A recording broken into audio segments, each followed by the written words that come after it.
Hoje nós vamos conversar com o Dr. Clayton Gil. Dr. Clayton foi um dos alunos que utilizou o método Fluid em seus estudos e ele conseguiu obter resultados sensacionais. Ele foi aprovado no Processo Seletivo Unificado de Minas Gerais e hoje está cursando a residência de anestesiologia.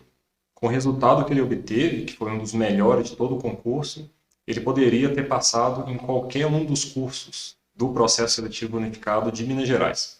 Então, ele poderia ter escolhido qualquer outra área, oftalmo, dermato, neurocirurgia ou qualquer outra, com a nota que ele obteve. Vamos conferir o que ele tem para contar para a gente? Bem-vindo, Cleiton. Obrigado, né? É um prazer estar aqui e poder dar o depoimento sobre como que a planilha, o método que você nos ajudou aí foi bastante proveitoso. Espero que outras pessoas também consigam ter esse aproveitamento e o sucesso na aprovação, na prova da residência. É isso que nós desejamos a todos. Antes de começar, Cleiton, eu vou te contar uma coisa que você ainda não sabe. No dia que saiu a nota, o resultado, né, da prova de residência, estava um dia difícil para mim, que no hospital estava cheio de coisas, estava tudo dando errado, tudo mais. E aí eu fui almoçar, estava até um pouco desanimado, assim, que as cirurgias não estavam dando certo, tudo mais. E aí quando eu sentei para almoçar, você me ligou no dia. Aí eu falei, o Cleiton me ligando. E aí eu peguei o celular e atendi, e você me falou, fui aprovado na prova de residência. E isso para mim foi uma coisa extremamente gratificante, porque quando a gente pensa que é algo que a gente pode ter influência para outra pessoa atingir um patamar melhor do que ela estava antes e que de alguma forma, né, claro que uma parcela bem pequena, o mérito é todo do Cleiton, mas claro que de uma forma pequena houve alguma contribuição e isso me deixa extremamente feliz e é muito gratificante, né? Assim como nós médicos, quando vemos nosso paciente, que às vezes melhora e tem alta, e a gente fica feliz por vê-lo em uma situação melhor, nessa questão do estudo e da residência é a mesma coisa, né? Então, foi muito bom receber a sua ligação, viu, Cleiton? Não sabia, não. Fico feliz, né? Que bom. Muito legal. Então, vamos lá. O primeiro tema que nós vamos falar hoje é que muitas vezes as pessoas pensam que para alguém atingir um resultado muito bom ou tirar uma nota excelente, é necessário que essa pessoa tenha uma inteligência, ou seja, um gênio, ou alguma coisa muito acima da média. Eu, particularmente, não me considero mais inteligente do que ninguém, nem um gênio. Eu só me considero uma pessoa que, ao estudar para a residência, apliquei os métodos corretos que geraram os melhores resultados. Conta aqui para a gente, Cleiton. Você acha que depois que você passou por todo o processo, que você viu tudo como é, você lá no início, quando estava começando a estudar, você se considerava, comparado com aquelas pessoas que iriam concorrer pela mesma vaga com você se considerava uma pessoa já mais preparada ou que certamente iria ter um resultado melhor do que as outras?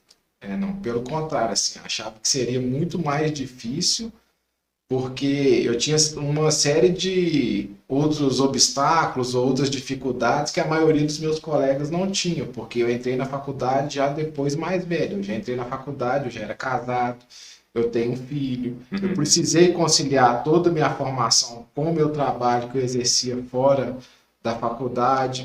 Quantas horas por semana, Cleiton, que era esse Então, trabalho? a minha carga horária, quando eu estava estudando para residência, era de 40 horas por semana.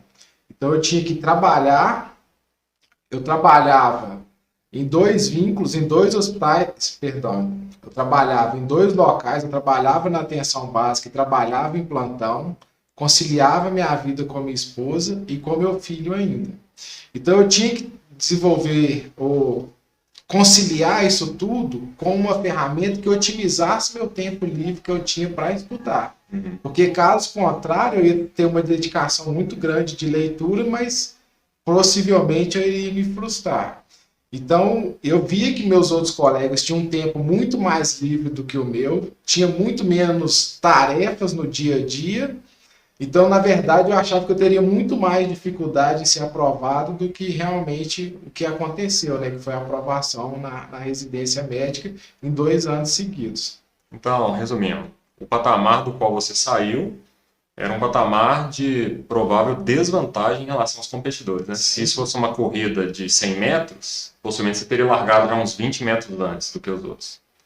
Sim, teria uma desvantagem considerável aí. E para você não seria opção ficar estudando de alguma maneira que não rendesse, né? Você não poderia se dar o luxo de sentar um dia por 4 horas para estudar e essas 4 horas não renderem o máximo possível, não é isso? Essa possibilidade eu não tinha.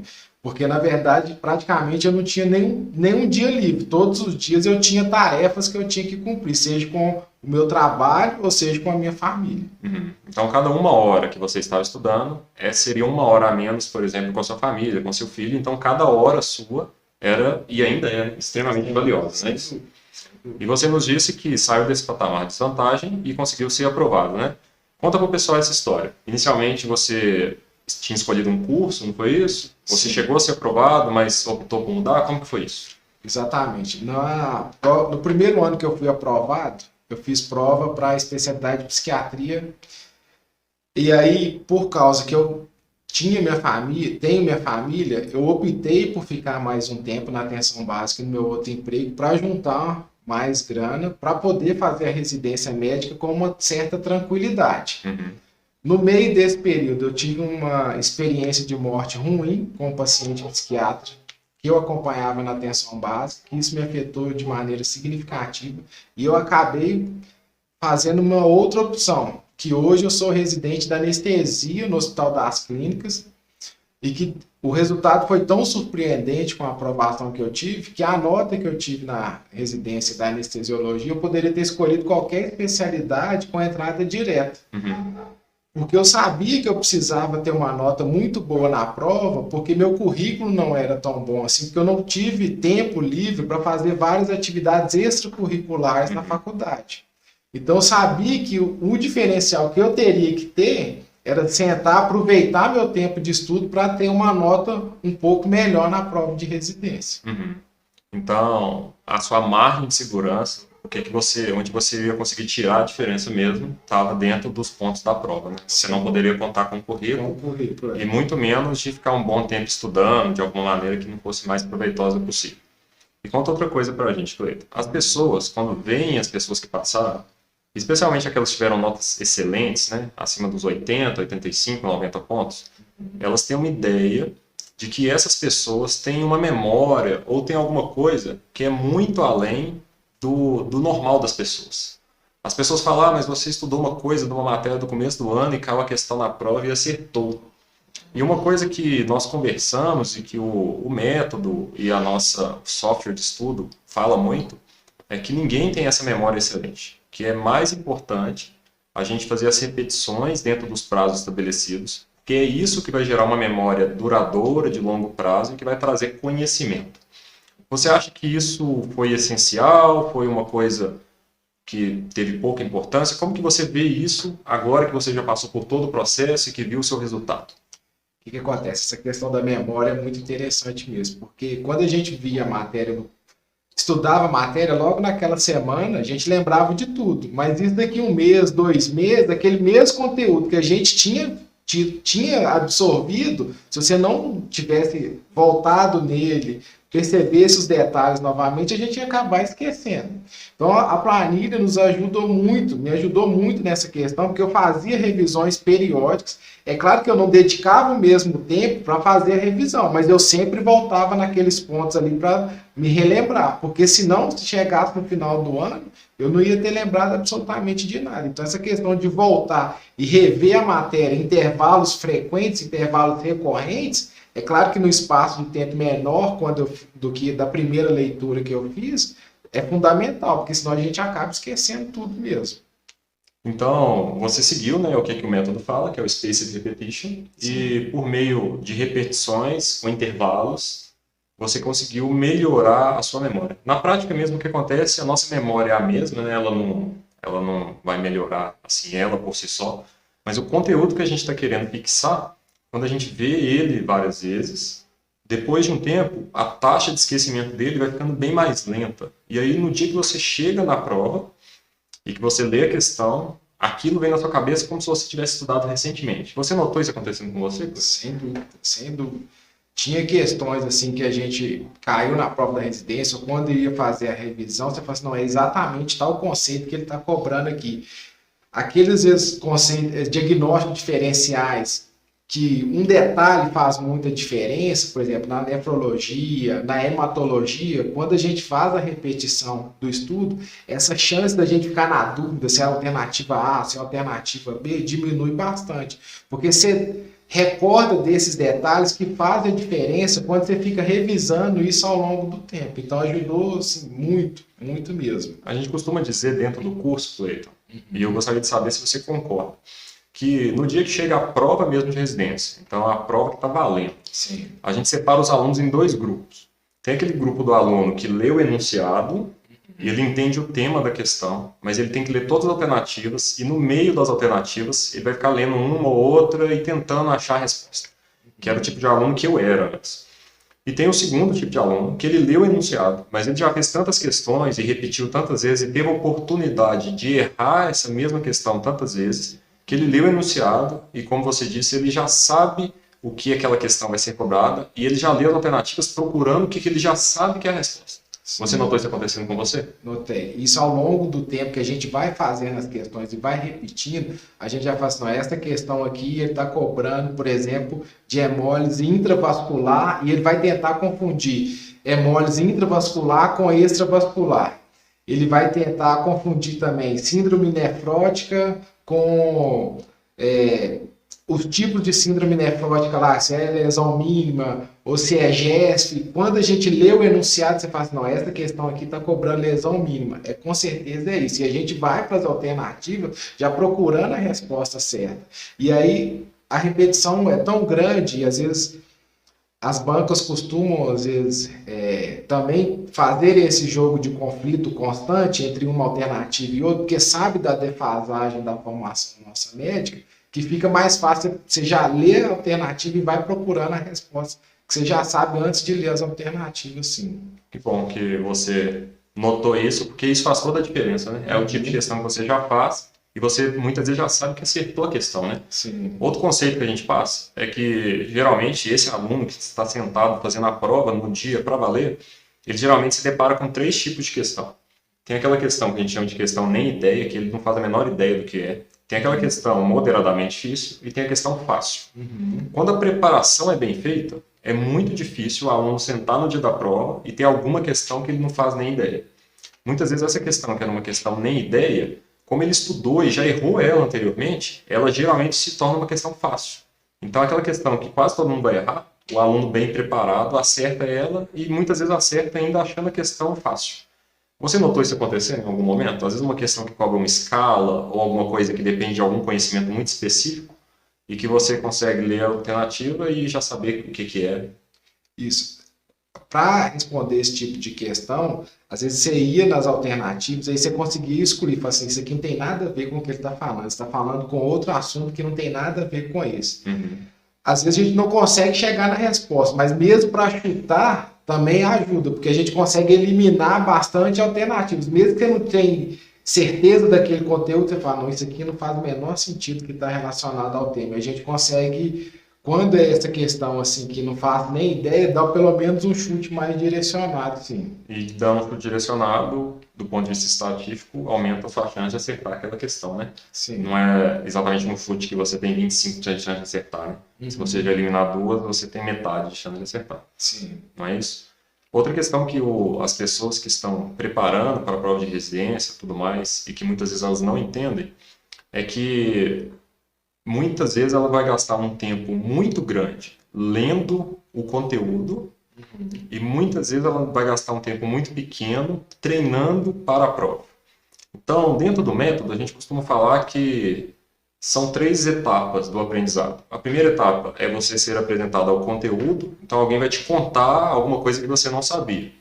Por exemplo, vai te contar que existem as glomerulonefrites, quais são os tipos e as características de cada uma. Depois, você vai ter que, de alguma forma, transformar isso para isso virar uma memória dentro de você. Então, você precisa guardar essa informação. E essa memória, no dia da prova, você tem que transformar ela em resultado, que é achar a questão correta. Então, aquelas pessoas que focam muito em ficar lendo as apostilas, e elas gastam grande tempo lendo conteúdo, muitas vezes esse processo de gerar memórias e de gerar resultados não acontece. Ao longo da sua preparação, Cleiton, Se a gente fosse dividir esses 3 pontos, o ponto de gerar resultado vai acontecer no dia da prova. Sim. E você certamente treinou isso fazendo questões. Entre o ponto de gerar memórias, e essas memórias a gente acredita que é gerado principalmente quando a pessoa faz questões e tem a oportunidade de errar um conteúdo, e isso vai gerar uma memória nela de longo prazo, você acha que, comparado com os alunos, que muitas vezes aqueles que tiram um resultado inferior, você acha que o seu tempo gasto nesse processo de memória talvez tenha sido maior do que só lendo o conteúdo, igual a maioria do pessoal faz? Então, sem dúvida, o tempo dedicado, investido em fazer as questões, e não só fazer, entender o que ela está fazendo, o que ela está perguntando, entender o que ela está querendo dizer, e quando errar, entender o porquê que você errou e procurar saber por que você errou. Porque muitas das vezes a gente tem um raciocínio que ele é vicioso, e que aí a gente vai fazer aquele conteúdo e tem uma ideia que você acha que sua hipótese está certa, você acha que o seu conceito está correto, só que aí quando você vai fazer a questão, você depara que seu conceito está equivocado e você acaba marcando a alternativa errada. Então as questões, no começo a gente fica muito frustrado quando erra as questões, mas à medida que a gente vai fazendo, essas questões que a gente erra vão diminuindo e a gente aprende muito com as questões que erra. Mas a gente tem que fazer uma reflexão e uma leitura de em que conceito que a gente está de equivocado para tentar mudar, para tentar reelaborar. É importante a gente estudar, é claro, fazer a leitura.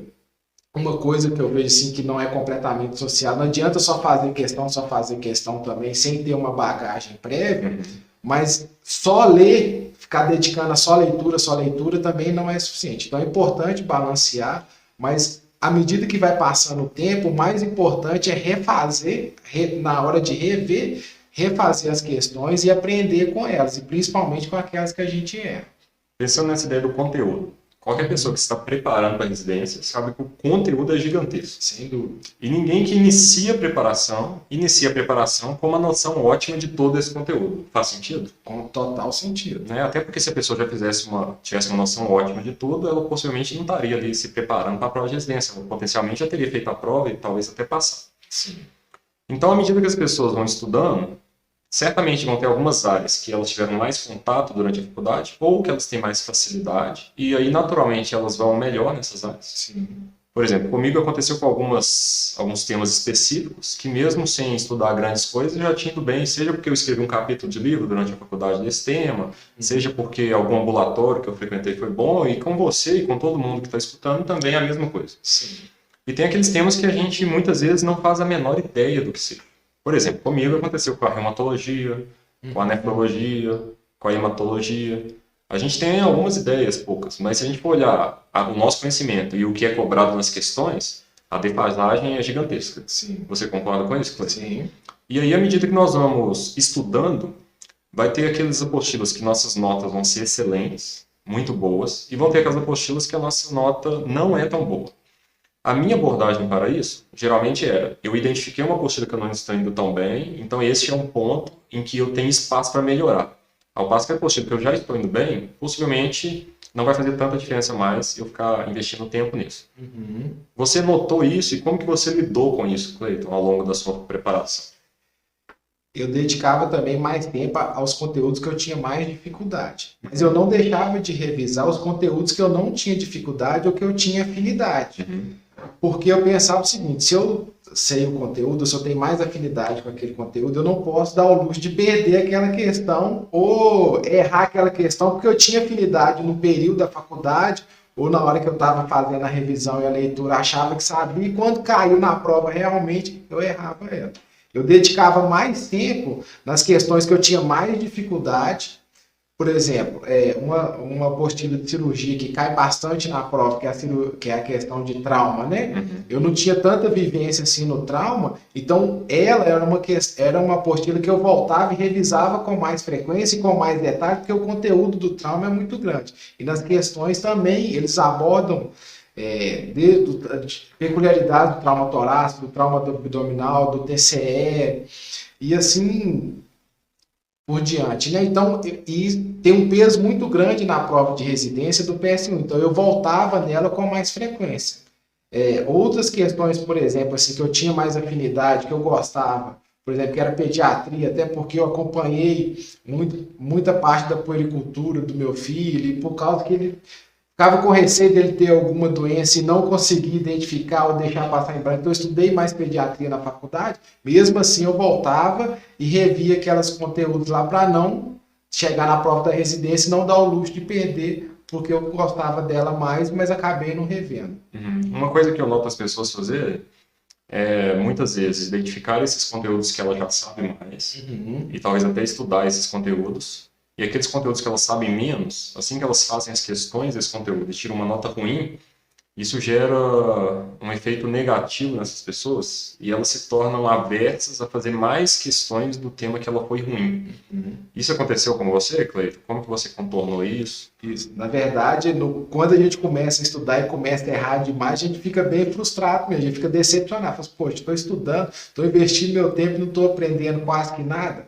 Mas é a questão da persistência. Eu tinha um objetivo, tinha que passar na prova da residência, queria passar na prova, falei assim, ó, esse conteúdo é importante, eu preciso rever, eu tenho tempo para aprender, para assimilar ele ao longo do ano, e o método ajuda nisso, porque mesmo tendo dificuldade, na maneira que eu vou revendo, essa dificuldade vai diminuindo, porque à medida que o conteúdo, os conceitos que eu vou assimilando, vão ficando na minha memória, eu vou fazendo as questões, o aprendizado vai vindo. As questões você começa a acertar de maneira mais frequente. Então, aquilo que você tinha muita dificuldade, no final do ano, você vai suprir sua dificuldade, você vai suprir a deficiência. Talvez você não vai gabaritar completamente aquela questão, mas você vai conseguir potencializar e muito o acerto que você teria se você tivesse abandonado isso no meio do caminho. É impressionante assim, o tanto que a gente melhora ao longo do ano. Você se sente, cada mês que passa, como um aluno mais preparado. Sim. Teve uma coisa que um aluno uma vez me falou que vai um pouco de encontro a isso também. Ele falou que, à medida que ele foi estudando e seguindo o cronograma, né, e o método da maneira correta, ele notou que a experiência dele na realização de questões melhorou. E aí, às vezes, mesmo temas que ele ainda não havia estudado, mas por paralelismo com outras questões e outros temas, ele aumentava a chance dele acertar mesmo as questões durante a preparação. Então, ele ficava mais experiente em fazer questões, mesmo sem saber o tema, às vezes. Sim. Você notou isso acontecendo com você? Sim, porque a gente percebe que algumas questões que a gente fazia, a gente não dominava aquele assunto ali, mas a gente tinha uma bagagem de fazer questão que a gente entendia mais ou menos o que a pessoa estava querendo perguntar. Isso foi muito comum, por exemplo, na prova de preventiva, que quando cobrava SUS, porque é um assunto enorme, imenso, às vezes a gente não tinha feito uma questão daquele determinado assunto, mas por inferências que a gente faz, por conhecimento, por conceitos que a gente tem de outras questões que a gente fez, a gente acaba conseguindo acertar a questão e obter um resultado positivo, sim. Isso é muito interessante, né? Tem uma outra coisa que já aconteceu e de alunos que me mandaram perguntando, que é o seguinte: quando a gente fala com as pessoas que existe uma maneira que é mais otimizada de estudar, algumas pessoas, né, não são todas, elas pensam que o que a gente está querendo dizer é que é possível obter grandes resultados com mínimo esforço. E isso certamente não é verdade. Então, gostaria que você falasse, Cleiton. Você tinha pouco tempo, você tinha suas outras atividades, você tinha seus empregos, e para você não era uma opção poder gastar muito tempo estudando. Seu tempo tinha que ser otimizado. Apesar disso, isso quer dizer que você estudou pouco? Que você estudou poucas horas e tal? Ou foi um estudo intenso? Isso. Na verdade, a questão assim, do método exige uma dedicação e uma organização, porque você tem o tempo para ver as matérias e o tempo para voltar e revisar nelas. Meu tempo era curto, eu tinha como meta estudar pelo menos 40 minutos a 1 hora todos os dias, incluindo sábado, domingo, feriado, não importa. Eu tinha que tirar um tempo do meu dia para estudar.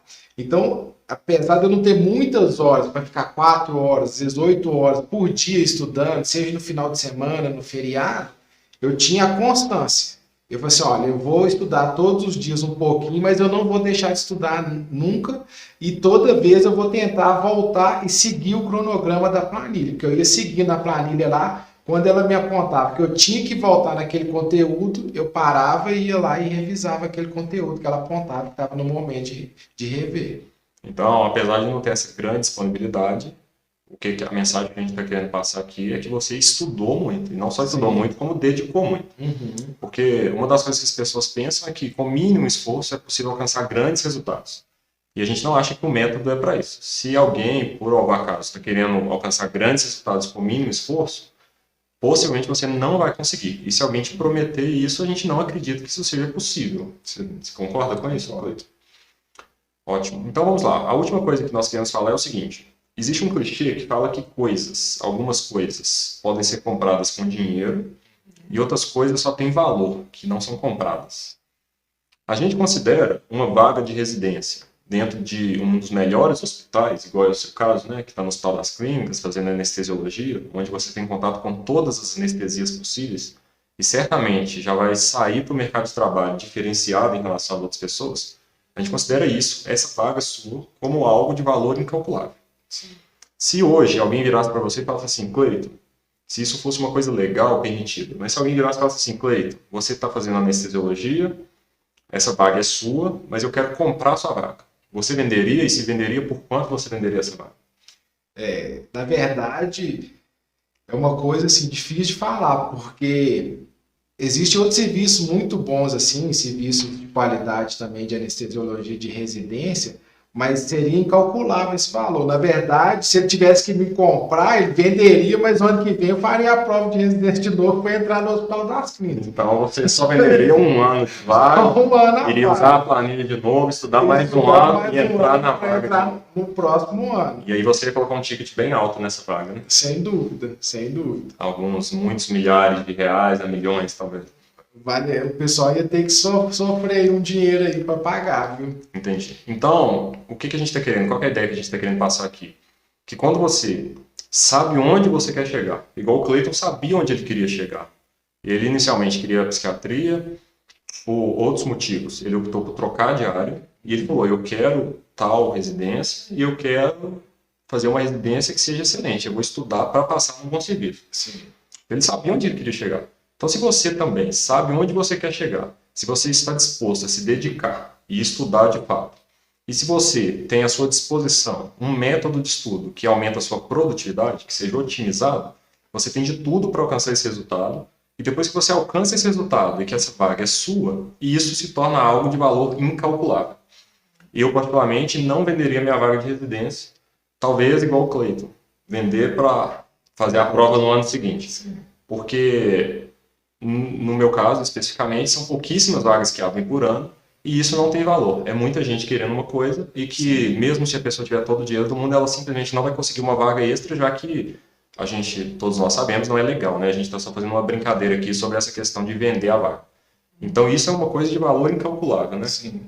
E isso você adquire por meio de dedicação, de produtividade adequada e sabendo onde você quer chegar. E é isso que nós, da FluidMed, queremos fazer com você, estamos dispostos a te ajudar, assim como nós tivemos a oportunidade de, com alguma parcela, poder em algum momento estar junto do Cleiton e ajudá-lo, né, a atingir esses objetivos dele. E, inclusive, isso é uma alegria enorme para a gente, como eu abri o vídeo dizendo, é extremamente gratificante para mim poder vê-lo aqui hoje e saber que daqui a poucos anos nós vamos estar no bloco cirúrgico juntos, eu como cirurgião, ele como anestesiologista, e saber que, de alguma forma, a gente pôde fazer parte dessa história. Muito obrigado, Cleiton. Na verdade, é eu que tenho que agradecer. Eu conheço o Alan de quando comecei na faculdade, assim, foi um privilégio ter ele no grupo, né, de estudo e na vivência aí durante 6 anos, e espero com certeza poder anestesiar para os pacientes de lá, vai ser um prazer.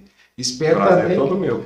Espero também que as pessoas que experimentem esse método, que é um método que eu percebi que otimizou bastante a questão da aprovação, de otimizar a questão do ganho de conhecimento, na resolução de questões ao longo do tempo. É um método que exige um pouco de dedicação, assim, mas não é nada assim, impossível e que pode ter certeza que gera bastante resultado. Sim. Você acha que hoje, Cleiton, você é um médico melhor pelo seu estudo e pela bagagem que você adquiriu durante seu estudo para residência? Sem dúvida, sim. Ter me preparado para a residência com essa questão de rever todos os conteúdos de maneira frequente, eu uso inclusive até hoje para residência médica, porque eu fico fazendo revisões dos conteúdos que eu tenho que fazer. Então é um método que eu usei não só para residência, como que é um método que eu assimilei para a vida toda, assim, de tempos em tempos ficar fazendo a revisão dos conteúdos, porque eu percebo que é muito importante que a gente vai perdendo os detalhes ao longo do tempo, sim. No caso da anestesiologia, não é muito comum o pessoal fazer a prova de R+, apesar que existe. Só que tem outras áreas que é quase a regra. Sim. Você acha que isso se aplicaria para a pessoa que vai tentar o R+, também? Aplicaria, sim, sem dúvida. Porque eu vejo, assim, que o conteúdo da residência médica, igual o da medicina como um todo, é gigante, né? Não é tão comum fazer prova para o R+, mas é muito comum fazer a prova por seu título de especialista em anestesiologia, que é o TSA, que é uma prova assim, tão difícil ou mais do que a prova de residência médica. E você pretende usar o método do TSA? Com certeza. Na verdade, eu já comecei a aplicar desde quando eu passei e preciso estudar, porque eu já estudei e fico revendo os conteúdos que eu já precisei, já tinha estudado há mais tempo. Excelente, Cleiton. Para a gente é um privilégio de verdade poder ter você aqui contando a sua história para a gente. Você está de parabéns pelos resultados obtidos. Saiba que nós temos muito orgulho disso e de poder contar com você também. Eu que agradeço. Muito obrigado. Viu? Fiquem todos com Deus e conte conosco da FluidMed. Um abraço e sucesso.